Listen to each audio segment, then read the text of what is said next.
Alam niyo po mga kababayan, kung ano yung nami-miss ko, 'no, yung Quadcom. 'Di ba, kung matatandaan niyo ho mga bossing, nung panahon ho ng, last year, 'yan 'di ba, bago sara yung 19th Congress, talagang may mga Quadcom, eh, 'no. Ngayon, sa ating mga Pilipino, umabot na po tayo sa punto na, "Naku, sandali lang, hindi na ako manonood nung mga Batang Quiapo or kung whatever na 'yan, sa Quadcom na lang ako manonood." Ganyan tayo, eh, 'no?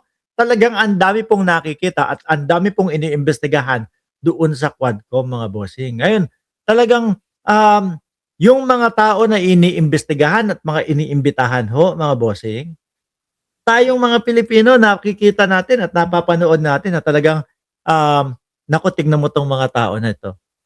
Halatang paikot-ikot lang, halatang, puro dahilan lang ang ginagawa. Halata na hindi niya kayang depensahan yung kanyang sarili. 'Di ba?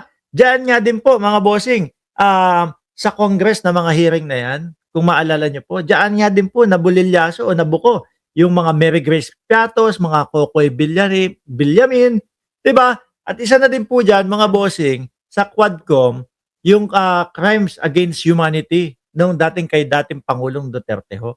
Nauungkat at nakikita ho, nalalaman. Kung maalala niyo po, ano, yung mga nabubuko sa Quadcom, mga kababayan, kagaya na lang, yung mga tauhan, although hindi parte ng Quadcom, pero, yung mga investigasyon sa Congress, dun natin nalalaman na sila chika yung kumukuha ng bulto-bultong pera at hindi ho ito, galing sa kung sino man, galing po at ang nagsasabi po ay yung, tauhan ni Inday Sara Duterte, mga kababayan. 'Di ba, yun yung nakakamiss ho, 'no? Ang laking bagay, eh. Ang laking bagay ho, hindi yung parang parang malatsismisan lang, pero talagang nauungkat yung mga katotohanan at nabibigyan po, mga boss chief amo sir, ng pag-asa yung mga kapwa nating kababayan na naniniwala po na sila ay nabiktima nung mga tukhang-tukhang nila Duterte, mga bossing. Kaya lang, napansin ko noong nagpalit na yung speakership ho, medyo nawala na, eh, 'no? Tsaka nung medyo tumawid na ng 20th Congress, medyo nawala na ho, 'no? Para sa'kin, masasabi ko, sana bumalik yung mga gano'ng hearing, 'no?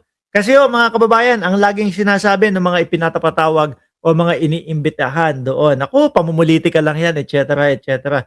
Pero kapagka yung nakita mo na humarap na sila, wala na. Halata, nabubuko ho. Kung maalala niyo kay dating Pangulong Duterte. Nung kay dating Pangulong Duterte ho, mga kababayan, ano sabi niya doon? Willing siyang pirmahan na yung waiver. Actually, umpisahan natin 'yan, 'no? Kung matandaan niyo po, inimbitahan ng dating Pangulong Duterte. Ngayon, ang sabi nung lawyer nila, wala silang tiwala sa mga Quadcom at yung mga hearing na 'yan. So ikaw, bilang, miyembro o chairman nung mga Quadcom na 'yan, ano ibig sabihin sa'yo niyan? Hindi a-attend, hindi dadalo. Kasi nga walang tiwala sa inyo, eh. Ang ginawa nila, o sige cancel na kasi hindi naman dadalo yung mismong taong iniimbitahan natin, yung pinaka-main na tao na gusto nating makapanayam o matanong. Ngayon siyempre ka-cancel mo. Alam niyo kung ano ginawa nila Panelo? Nagyabang ho sa social media. Ang sinabi ho, mga kababayan, tingnan niyo umatras sila kasi alam nila na pupunta kami et cetera, et cetera. Alam nila, na mapapahiya sila pagdating." So, kung kailan kinancel na saka sila nagyayabang. Pero yung sa umpisa pa lang ho, ayaw nilang pumunta. 'Di ho ba? Nung pumunta na si dating Pangulong Duterte, ano nangyari? Nagkaipit-ipit. Nalaman natin pati yung mga sagot, pati po yung mga bank accounts nun. 'Di ho ba? Pati po yung mga bank accounts umabot na doon sa mga tanungan, willing na po ba kayo na pirmahan, 'no? Sabi ni Duterte nung una, umpisa pa lang, oo. Pero yung kalagitnaan na ho, mga kababayan, ipinaalala ni J.J. Suarez na isang congressman na, okey na po ba, puwede na po ba nating gawin ang paglagda doon sa bank accounts o doon sa waiver? Ano sabi ni Duterte? Napikon, nagalit, nainis, 'di ba? Ayaw pumayag ho. So doon pa lang ho, mga kababayan, nakikita na po natin, 'no, Ah, merong mga itinatago at ramdam natin, na nagpapasakay lang at nagpapaikot lang ho itong mga ito. Kaya ho, ako masasabi ko, itong 20th Congress, umpisahan niyo ulit yung mga Quadcom at yung mga investigasyon na ganyan. No, lalong-lalo na isama mo na yung mga nagpapakalat ng mga fake news, nagpapakalat ng mga kung anong-ano, no? At kinakampihan yung ibang bansa para agawin ang teritoryo ng Pilipinas. Para lang ho sa akin, no? Umpisahan niyo ulit 20th Congress.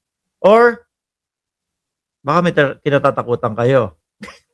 Baka may kinatatakutan na kayo ngayon. Oh, anyway ho, no? Sana lang talaga maumpisahan ulit yung mga ganyang Quadcom dahil maganda po para nalalaman natin ang mga katotohanan sa ating